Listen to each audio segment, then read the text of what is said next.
नमस्कार, मैं हूं नीलू। तो बीते 3 सालों से रूस और यूक्रेन आमने सामने है, लेकिन अब तक कोई फैसला नहीं हुआ है। कभी रूस आगे बढ़कर हमला करता है, कभी यूक्रेन आगे बढ़कर हमला करता है, और इस बार तो यूक्रेन ने इतना बड़ा हमला रूस पर किया है कि कह सकते हैं कि उसके कई जंगी जहाज जो हैं वो तबाह हो गए हैं, ऐसा यूक्रेन का दावा है। लेकिन रूस इससे डिनाई करता है। हालांकि जो तस्वीरें आई हैं वो बेहद रूस के लिए चिंताजनक है।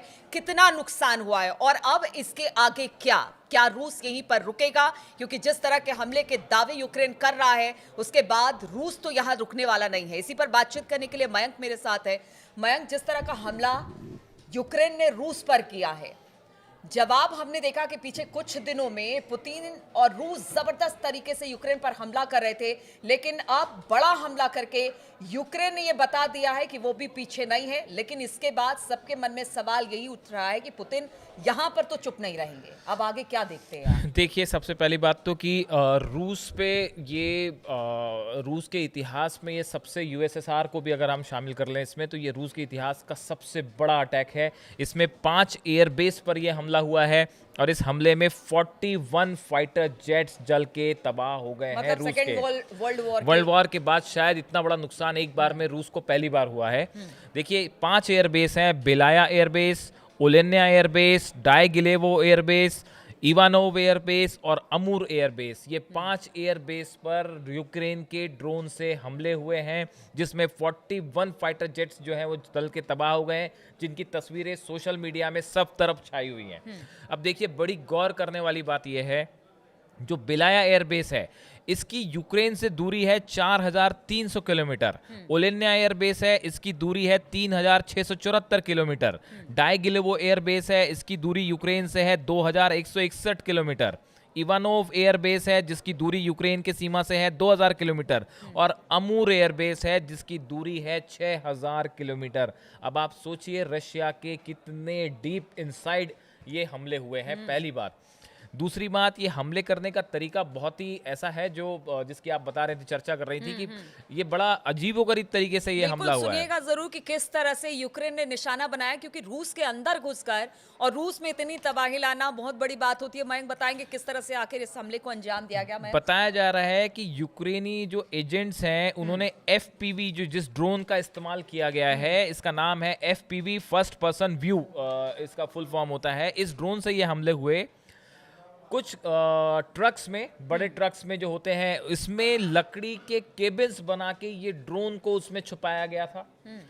इन ट्रक्स को जो है वो रूस की सीमा में अंदर दाखिल किया गया और रिमोट कंट्रोल से जब ये एयरबेस के पास पहुंच गए तो वहां पे रिमोट कंट्रोल से उन ट्रक्स की छतों को खोल दिया गया और इन ड्रोन्स को फ्लाई करके इन्हें ब्लास्ट करवा दिया गया एयरबेस पे। ये अपने आप में बहुत ही नया किस्म का तरीका है। शायद यही वजह है जिसके कारण हम कुछ दिनों में देख रहे हैं कि वॉर के जो तरीके हैं वो लगातार, मतलब दिन पर दिन एक नए चैलेंज को लेकर आ रहे हैं। किस किस तरह से हमले, चाहे वो इजराइल और गजा पट्टी में हम देखें, या फिर अमेरिका का देखें हम हूतियों पर हमला, या फिर इधर अगर रूस और यूक्रेन की बात की जाए, रोज नए तरीके से हमले हो रहे हैं। अब देखिए, ये इसमें 2-3 बातें बड़ी अहम है कि इसमें जो प्लेन दबा हुए हैं रशिया के, रूस के, उसमें A-50 है, Tu-95 है और Tu-22। ये सब स्ट्रेटेजिक बॉम्बर्स हैं। जैसे B-2 बॉम्बर्स हैं अमेरिका के, उसी कैटेगरी के ये जो बॉम्बर्स हैं जिनको तबाह किया गया है। अब देखिए, अमेरिका की तरफ से ये कहा जा रहा है, एक इस तरह की खबरें अमेरिका से सामने आई हैं कि करीब 7 बिलियन अमेरिकी डॉलर्स का नुकसान हुआ है रूस को। ये बहुत बड़ा नुकसान है। और खबर ऐसी भी आई कि शायद पुतिन ने बात की है वहां। देखिए, ये अभी जो खबर है उसके बाद लावरोव जो है रूस के विदेश मंत्री हैं, इन्होंने अमेरिका के फॉरेन सेक्रेटरी ऑफ स्टेट्स जो है मार्को रूबियो, इनसे बात की है। इनको पूरे हमले की जानकारी दी गई है। लेकिन इस बीच यूक्रेन की तरफ से बड़े इंटरेस्टिंग बयान सामने आ रहे हैं। यूक्रेन की तरफ से ये कहा गया है कि हमने हमले के पहले हमले की जानकारी अमेरिका को दे दी थी। ये अपने आप में बहुत बड़ी खबर है। देखिए, ये खबर अभी सोर्सेस से आ रही रही है, यूक्रेन से आ रही है। अगर इस खबर की पुष्टि हो जाती है कि यूक्रेन ने इस हमले की जानकारी अमेरिका को दी थी और उसके बाद भी अमेरिका ने इस तरह का कोई इंफॉर्मेशन अगर रशिया से शेयर नहीं की है, तो देखिए ये लड़ाई जो है फिर अब थोड़ी थोड़ी अमेरिका वर्सेस। मैं इसीलिए शुरुआत में आपने पूछा कि अब इसके बाद क्या, क्योंकि देखिए जो हमले तो किए यूक्रेन ने रूस पे, हमने रूस को जितना देखा है, इतने सालों में पढ़ा है, रूस जब भी कह सकते हैं अपने दुश्मन को अगर किसी तरह से उस पर हमला करना है तो बहुत जबरदस्त हमले करता है।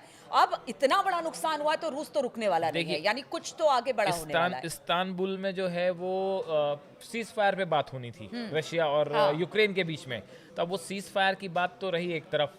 अब तो ये हालात बन गए हैं कि कुछ मतलब एक्सपर्ट्स ये मान रहे हैं कि अगले 24 घंटे में ही आप देख सकते हैं कि कीव पे और यूक्रेन पे बैलिस्टिक मिसाइल से अब तक का सबसे बड़ा हमला हो सकता है। इसमें देखिए ईरान का जिक्र इसलिए हो रहा है क्योंकि हाल ही में ये बात कही गई, ऐसे आरोप लगे कुछ वेस्टर्न कंट्रीज से कि ईरान ने अपनी बैलिस्टिक मिसाइल्स जो है वो रूस को सप्लाई की है।